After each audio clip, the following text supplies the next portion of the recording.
Hey ladies, so I first off didn't think I'd go this deep with writing that PDF. I thought that was gonna be it, but this whole cycle syncing thing is definitely just a huge part of my life and a passion of mine. And I've been wanting to find a way to share the information I've learned, but excuse me, in a simpler, easy to try, easy to yeah, just give it a whirl. So as part of this video, I want to just show you like some of my go-tos for recipes, for food, for how I whip things up depending on what phase I'm in. And I thought I'd start out with a almond flour bread, gluten-free bread recipe. It's like the easiest thing. My dear friend Carissa shared the recipe with me. It's been a go-to for a long time. I would say, it's just to warn you, that it took a little bit of getting used to because of texture, the size of the bread, like, you know, there's just some differences when it comes to gluten-free stuff.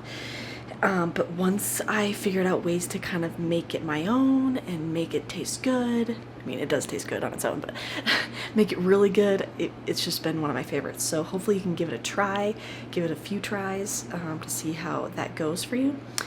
But I just thought I'd kind of make it with you here and then show you what it looks like when it's done. And then tonight, which might be with my family around, I was going to make one of my go-to luteal phase, so the second half of your cycle, recipes. Now, one thing you should know about me, and that you'll notice as I do more of these videos or more of these recipes, is I don't tend to follow recipes. I tend to be like, ooh, I want this flavor, you know, whether it's Asian, Indian, Mexican, Italian, you know, I try to think of like what sounds good flavor-wise and then kind of pick ingredients to go with that, or vice versa. I've got these ingredients, I'm in this phase of my cycle, how do I transition? How do I make that into what I should be eating at this time? So tonight I'll be doing a recipe, which actually is a recipe of all the things I'll be showing you, besides what I'm doing now and what I'll do tonight. Will mostly be thrown together things to give you kind of thinking that it doesn't have to be super hard. Obviously, if you work better from a recipe, you'll really like these two things I'm going to talk about, because they are specific recipes. But I want you to just take the load off, because it's not so much about recipes as it is about eating the right things at the right time that taste good and making them taste good, you know, and how do you do that? And you do have to be a little familiar with spices and how they go together and work together and all that stuff. But oftentimes you can start with a recipe, get an idea, substitute so many things, and then end up with something you still really like, but it wasn't really from the recipe. So I'll do that a lot if I'm like, oh, I really want to make, you know, this oven bake that has an Italian flavor, but I don't want to use pasta, or I have to use a specific meat because I'm in this phase, you know, those types of things. You can just substitute all those things out, make it work for you and the ingredients you have. So there's that. I do have a list of foods and things that I try to always have on hand, because, you know, sometimes you're midweek and you switch phases, and so you want to have kind of meats and the kind of carbs and things that you need or don't need midweek, you know. So sometimes shopping at the beginning of the week doesn't necessarily cover everything, right? Usually shopping for us, if we do it, which we don't do it on a weekly basis anymore thanks to COVID, we used to do it every Sunday after church. We would go shop and then come home, you know, so we'd have the food for the week, but we don't do that anymore. So we get some produce delivered to our house now, which helps a lot, because it's the produce that is the stuff that goes bad quicker and that, you know, you use faster because there's a lot less of it and it condenses down a lot. So we get produce delivered, but we do have a Costco membership, do lots of Costco for big stuff. And that's very helpful too, because you only do that maybe once a month, give or take, or we try to. So we make it work, and then I obviously supplement by going to the store if I need to for certain things. So anyway, let's get started with this bread that I'm making. So as I mentioned, this is probably the easiest bread I've ever made.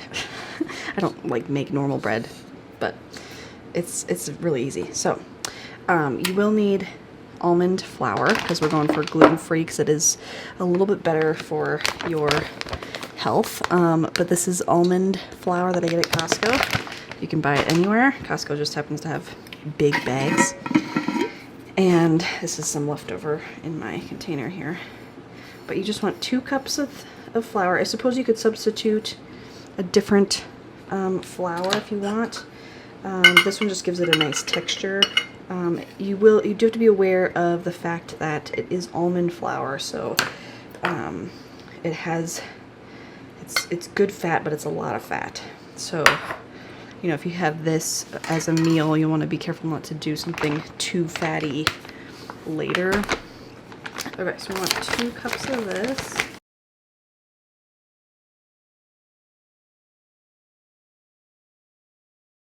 Then you want 1 teaspoon of baking soda. 1 teaspoon of baking soda, which it's funny because I don't use shampoo on my hair. I use baking soda. So I just buy a big bag of baking soda, and it's in our bathroom, which is kind of weird. So when I run out in the kitchen, I just have to go like get some from the bag. I'm assuming it's like the same brand as the one you buy at the store for food, so I'm assuming that's okay. It's harmless, right? Okay. There's the baking soda, and then the recipe calls for, at least my written down one says, a 4th teaspoon of salt. When I first made the recipe, it had just too much salt for my taste, so I'm gonna go down to like an 1/8. Just because it doesn't need to be that salty for me. And it was pretty salty, so I'm going to do just half a, yeah, just a little bit. There we go. So 1/8 of salt. Then we need 4 tablespoons of oil. So like example, avocado or coconut or olive oil. I use olive oil quite a bit for stuff. And again, by Costco, so it's like massive.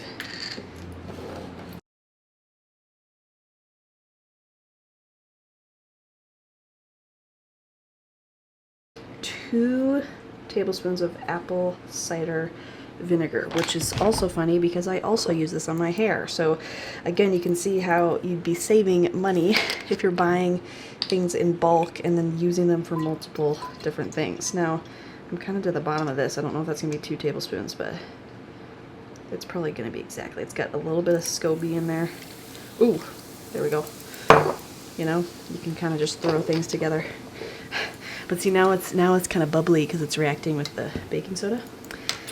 And then we need four eggs. So it is a little heavy on the eggs, which is why some people that I've served this to don't like it right off the bat, and it's probably why I didn't love it right away. But it's all about like changing your taste buds, getting yourself used to different things, things that are better for you. And I'm in this kick where I'm really loving sourdough bread with like peanut butter and honey on it or something, you know, and so it's hard not to buy that right now. I don't know how healthy or unhealthy sourdough bread is. It definitely still has gluten in it, but you just have to be aware, you know, of what you're eating and stuff. Okay, now you mix it up. Now, I've done a few things to this recipe to change it. This is just the normal way, and I'm going to continue with that. But there's some times where I'm just craving like a cinnamon toast flavor, or just something sweeter. If I know I want to use the whole loaf for breakfast, you know, or snack or something, and I want it to be sweet, I might throw in, once I've put this in the pan here, and I'll show you that, sometimes between layers of the batter, I'll put like either some honey or some coconut sugar with cinnamon, and then I'll keep layering it, and then I'll kind of swirl it together to kind of make sort of a cinnamon swirl bread. But again, the key is not to use actual white sugar. There's so many other alternatives out there, so if you happen to have a sweet tooth, which I definitely do, there's so many other ways to get that. And honey is definitely my go-to. I put honey in my tea. I've made lots of desserts that are gluten-free or not, and try to substitute honey instead of sugar. If I make scones or something, I'll try to use honey if possible. You know, those types of things. So trying to avoid the refined white sugar as much as possible is a good idea. But coconut sugar I found to be pretty good. It does have a little bit more of a nutty flavor, but in something like this you can't tell. In tea you can kind of tell, but in something like this you can't tell. There's a lot of other ones like monk fruit sweetener, I think. I haven't really tried that myself, but you can look into it. There's a lot of options.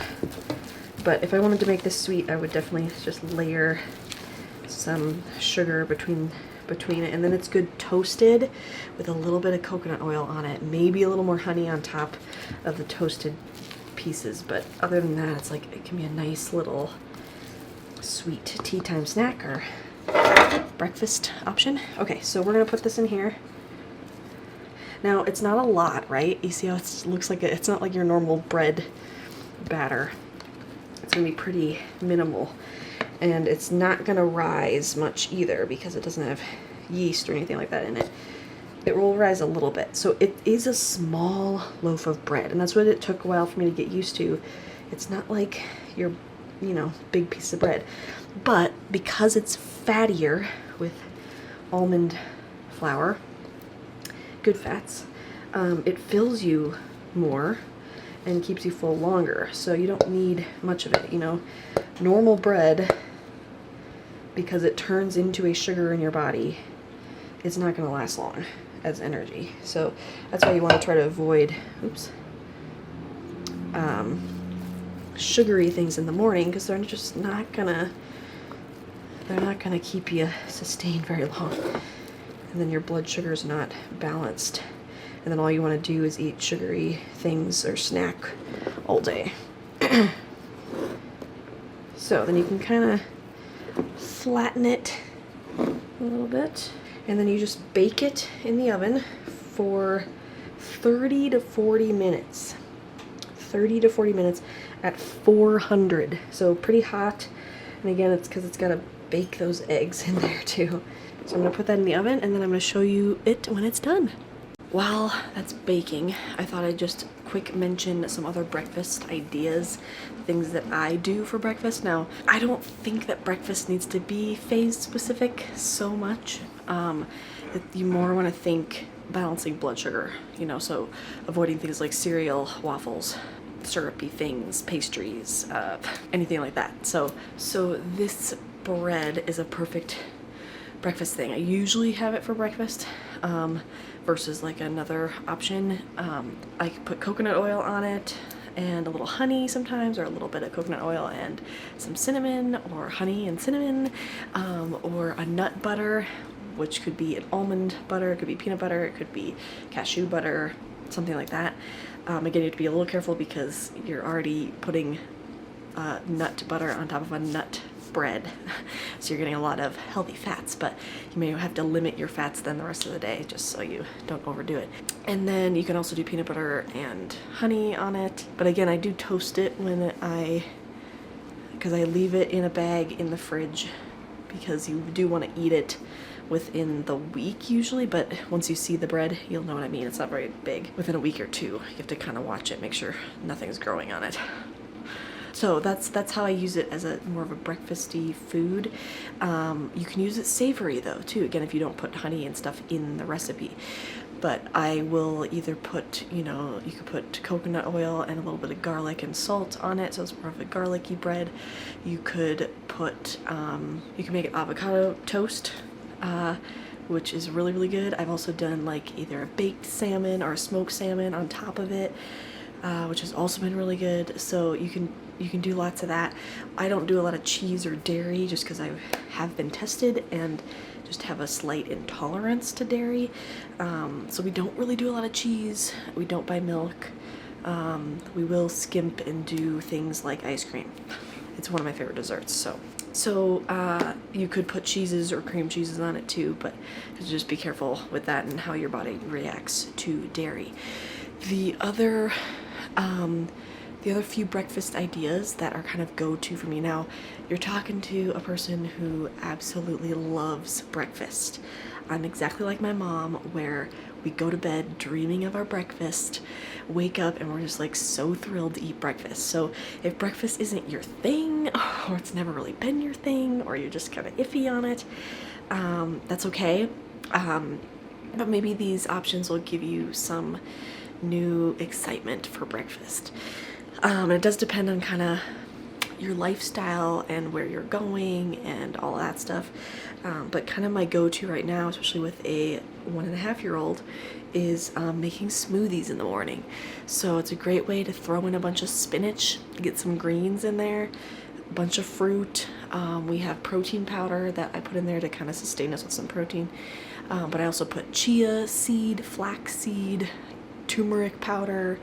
I used to put some more, I'm kind of out of some other things, but you can put in like matcha powder, you could put in almonds and nuts and, you know, an almond butter or a nut butter of some kind.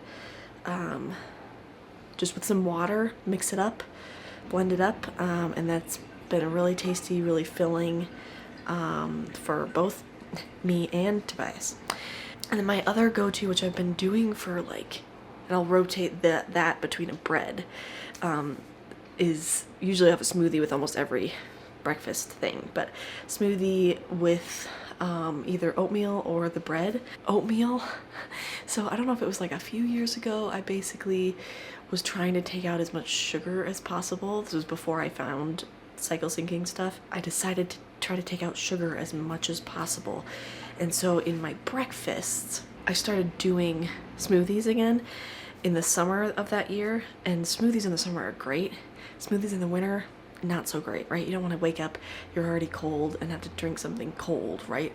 So I think it was solving two issues. It was solving the sugar. I wanted to try to not add sugar to my breakfast. I wanted it to be warm. So basically what I did, I still do this, is I take frozen fruit. So you just buy any frozen fruit. I usually go for the like red and blue fruits, because things like, you can do whatever fruit you want, but I tend to like the ones that are more saucy, because what you're gonna do is you're gonna take the fruit, put it in a bowl, and microwave it for like a minute and a half to melt, soften, make it really juicy fruit soup, basically. So it's nice and warm and hot. And that just works well with things like cherries and blueberries and raspberries and blackberries, and you can do it with strawberries. They get a little bit kind of gooey, so I try to avoid strawberries, but it doesn't work so well with mangoes and pineapple, but you can definitely try that. I put in a few scoops of like coconut oil for a little bit of healthy fat, and then I just pour in things like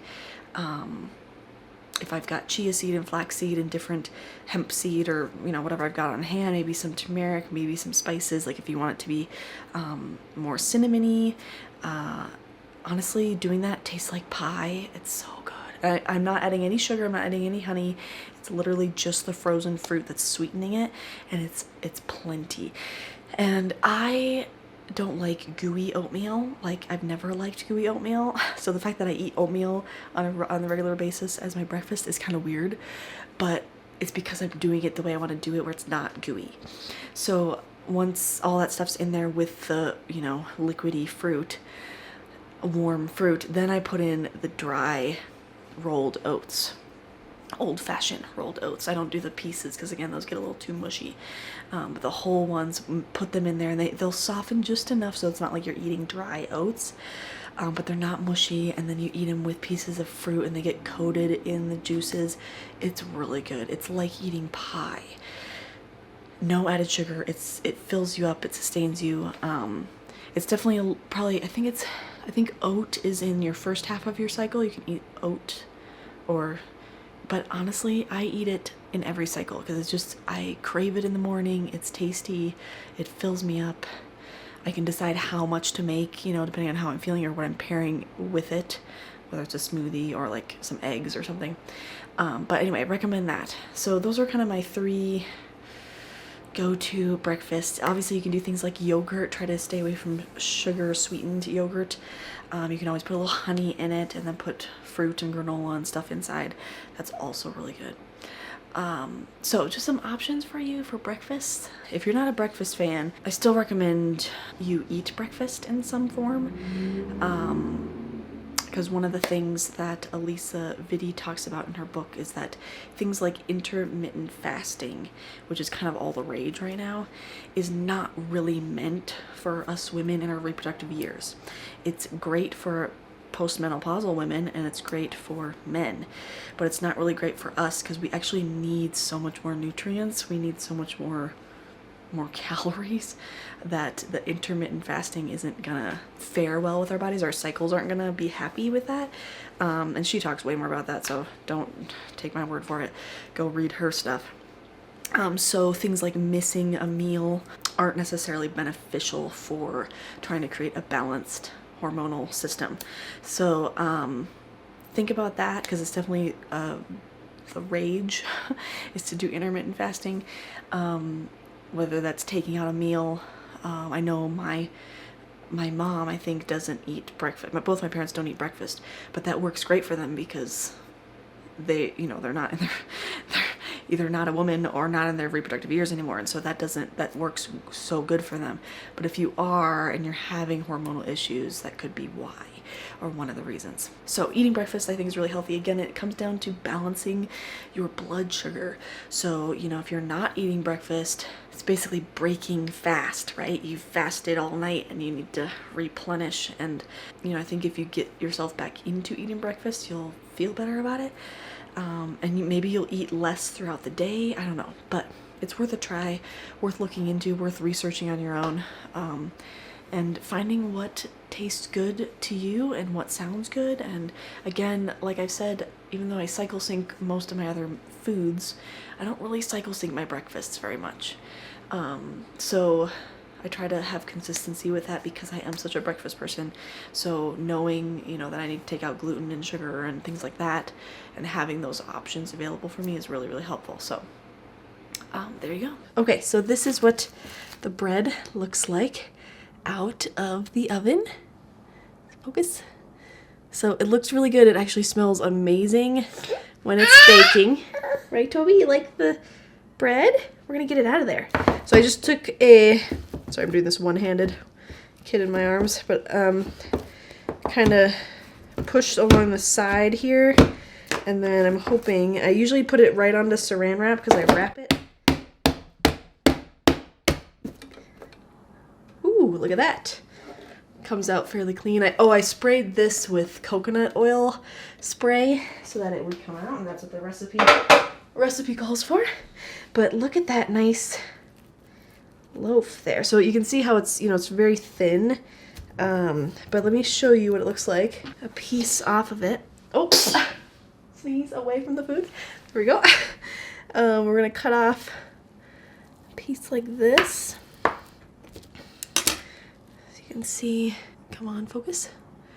Okay, so it's got, you know, the texture is pretty good. Again, it might take a little bit of getting used to, but I like it. So I'm gonna toast this. You can kind of get a feel for what that looks like. And then what I do with this is I will, just to kind of preserve it a little bit longer and fresher, is I will just wrap it, especially the open end. Maybe I'll do this. Wrap it like this. And I'll put it just in the fridge in a bag, just a Ziploc bag. That way when I want to take a piece off, I'll just take it out and cut it. I've let it cool already, so you'll want to let it cool before you put that away. Plate. I'm going to do it a little bit sweet here, so I'm going to get out my raw honey and some cinnamon. Yay! So there's the bread toasted. Don't touch. And the other thing, again, I don't use butter, so if I want a little bit of a butter, I'll use this organic virgin coconut oil as butter. So anytime I do bread, garlic bread, anything, I tend to use this. And I don't know if I get used to the fact that it's coconutty flavored or if it's really not that coconutty flavored. I don't know. It doesn't bother me. But you can put a little bit of that on there and it melts into the bread. Toby's excited.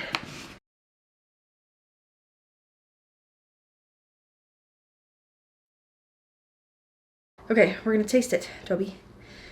I don't know, I don't think he's had this bread before, or it's been a while, so if he gives a funny look, maybe don't judge his face, judge mine.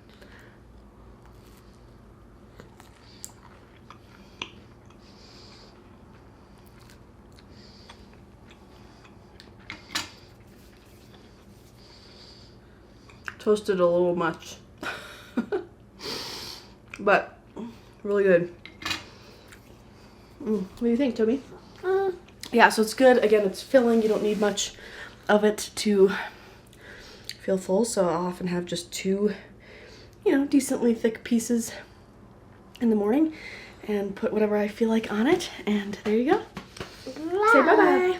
Okay, so as for the luteal phase meal option, which is a definite go-to and a favorite in our house, it's a sweet potato chicken fajitas, where you put the chicken fajita mixture, which is just awesome, into some baked sweet potatoes. So what we're gonna do first is I cleaned these already, and you want to poke them real good around the outside, and you're gonna just microwave them till they're somewhat soft. They don't have to be like perfectly soft, but enough that you can scrape out some of the inside. But again, we are going to cut them open, like cut them in half, so we can always cook them a little bit longer after we've done that. I have the oven at 400 degrees for basically, it's kind of a one pan dish somewhat. I think that's what they call them. You see yourself in the camera there, Toby? He's got a juice stash, orange stash here, because we just made some homemade juice, which is right here. Per request of the child. He keeps us healthy. 3 minutes and we'll see how that does. And basically what I'm doing is I'm cutting up you can do whatever color bell peppers you want, but I've got orange and yellow right now. Red and green would have looked good too. But basically I'm cutting those up, putting them on half of a big pan, and I'm trying to decide if I should cut, I am just going to cut this one too. Yeah. And then I'm going to cut up 1 onion. I think it's just 1, should be enough. Again, I found this recipe a few years ago on Facebook. You know those tasty videos that you'll see? Really nicely done food videos that you just like drool over and can watch over and over again. It was basically one of those, and I'm like, that looks amazing. And so I've made it ever since, but I've written it down because I don't want to watch the video every time. And you know, you can kind of eyeball things a little bit or remember and add more peppers, less onion, whatever. Do what you want. It's the spices that really make it, and I want to get that ratio right, so I do have the spices measured out.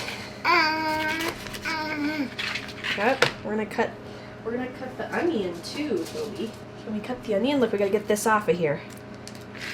I'm not good at cutting onions, so my eyes are so sensitive.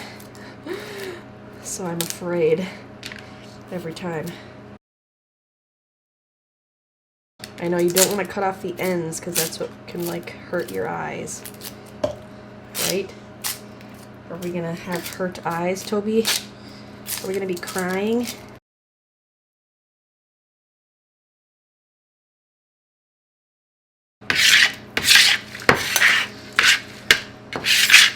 And we're just cutting this kind of into similar shapes as the length as the peppers.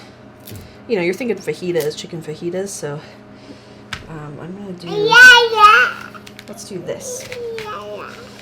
I know. The sweet potatoes are in the microwave. Do you know that?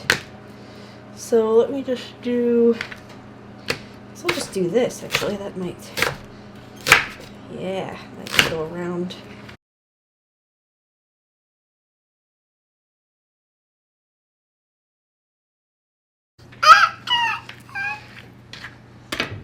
Toby's saying hi.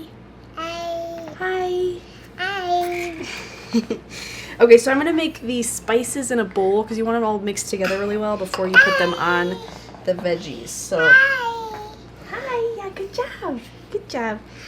They're saying hi back. And you want chili powder, classic chili powder, and you want 2 teaspoons of this. And I'll do kind of like heaping teaspoons. So it's going to be 1, 2 teaspoons chili powder, 1 teaspoon cumin. Do I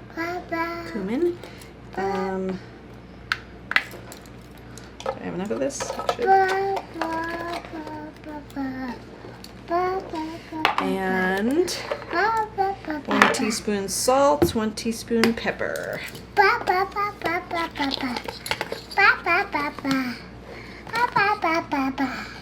1 teaspoon salt, 1 teaspoon pepper. Oh, and garlic powder. Toby's got the garlic powder. Can you open it? Here, let me help. Oh, I don't like this one. There we go. Okay. And 1 teaspoon. You want to help Mommy? Okay. Put it in there. Real far. I'll have you dump it. Okay. Ready? You dump it in here? Whoa, good job. Okay. Then we're going to make sure, stir that up. You want to stir that up, Toby? Stirring that up. Good job. Yeah, good. Nice and mixed. It doesn't look like a lot, but I think it's going to be plenty. Oh, now let's check our sweet potatoes. Not done, as I figured. So, okay. Oh, that side's got a little oil on it. Can I wipe that off, Toby? Let me stir that one. But this is what our pan looks like right now, with our onions and our peppers. And what's going to happen is we're going to put our sweet potatoes on this half, opened. Put a little oil on them, put a little oil on this. Put the raw chicken on here, oil on that. Put the spices on everything, mix this up real good, and then bake it all together. So it's a super easy, quick recipe. And basically I wanted to say that it's a luteal phase dinner option because it's got like cooked vegetables and then it's got the sweet potatoes because you want like carbs at this stage. And sweet potatoes are a great one. They can really fill you up. They can kind of quench that carb craving that you might be having.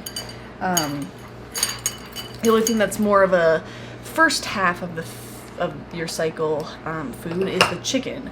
Chicken's a leaner meat, but it's not like it's gonna hurt you or anything in this phase, and that's what I want to point out is like you can totally like mix and match things from different phases, but you have to think about what's your body needing the most and how can you help it in that. So like obviously in a luteal phase, which is your second half, you want carbs. And so if you don't give yourself the carbs, you're going to be craving things and trying so hard not to eat things, and your body's going to be hurting you because you want you want carbs, you need carbs, the right kind of carbs. So again, brown rice is a good one. I do a lot of stir fries. Turkey and beef are great for your second half of your cycle, so I get a lot of ground turkey or ground beef, and I'll make stir fries with that.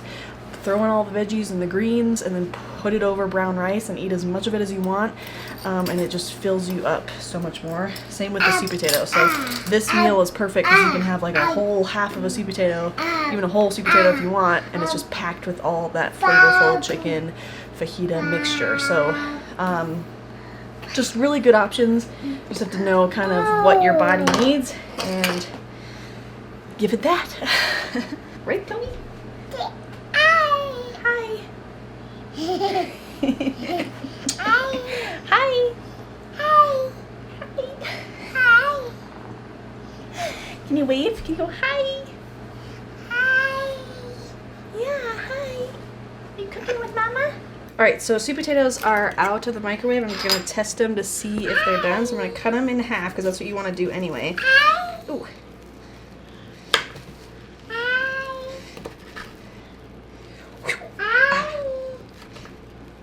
It's got kind of a funny end to it. Ah, hot, hot, hot. Hi. Yeah, they're saying hi.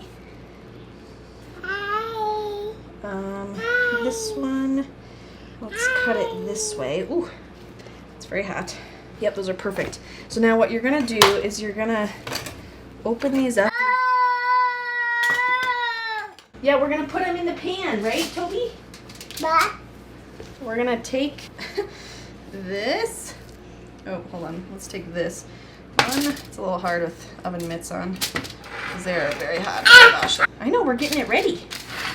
Okay, what you're gonna do is, you wanna help me? You're gonna scoop out just a little bit of the inside, which it might be the part that's a little bit harder. You wanna help me? Can you say, Mommy, can I help you? Please? Wanna help? Hold this one. Ooh. Ooh. Let's put it in a bowl, because this is good sweet potato.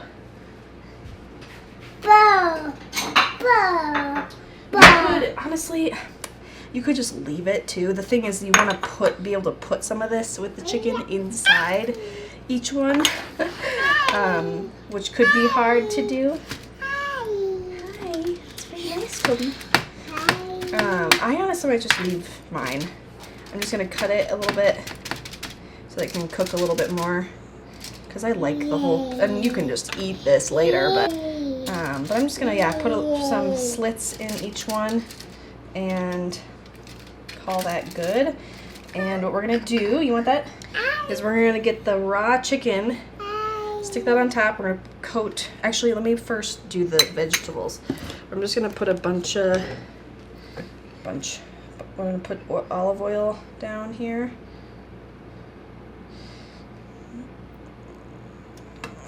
Okay. Hi, that's good, Toby. Very nice. Hi. And you can mix it up, and actually in the video they just use their hands to like get it all coated on the vegetables. Just like that. Hold on, Toby. Ooh, it's all slimy. Yeah. Then we're gonna put seasoning. Now you want to leave some of this for on top of the chicken and on top of the sweet potatoes. Just a little bit on here. Just to season those, mostly on the veggies, but I'm just gonna make sure I leave some for the chicken. And then I might take just a spatula so I don't get this all over my hands. Because I'm chicken. No, I just like to be clean. And mix this up. Right, Toby, are we doing it right? Yeah, I think you're right. Okay, now we're gonna put the chicken on top, okay? So, put the raw chicken right onto those veggies. And I'm gonna pour some olive oil over. I'm gonna try to coat this double-sided because the flavors really come through if you do that. Now, I'm making a lot because, especially in the luteal phase, you'll want to eat more. And I like to have leftovers and not have to cook every night, so making a lot is not a bad idea. I didn't do a lot of the sweet potatoes because I can always do more of that later.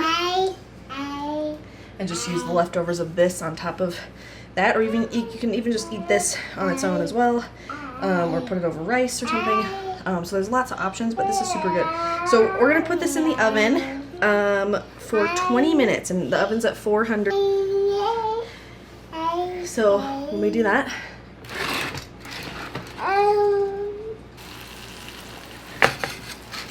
I want to check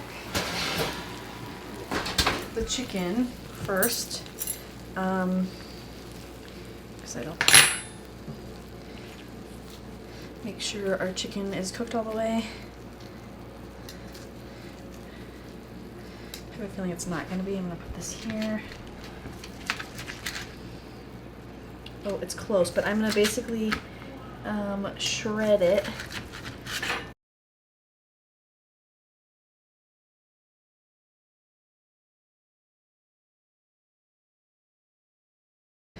And we're going to put it back in the oven.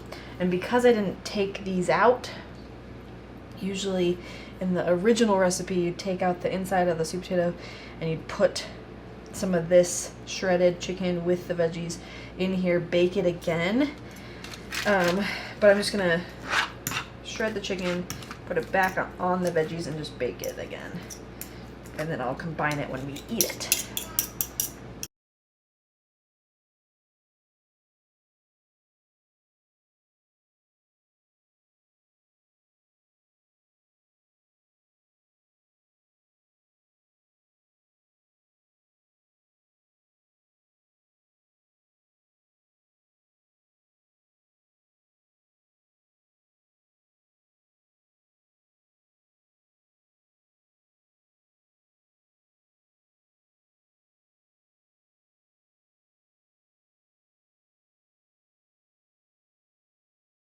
Okay, shredding chicken is like my least favorite thing to do ever, so.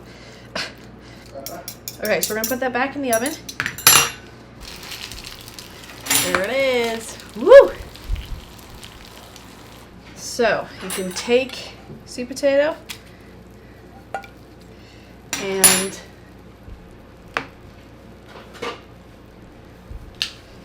a nice pile of this goodness.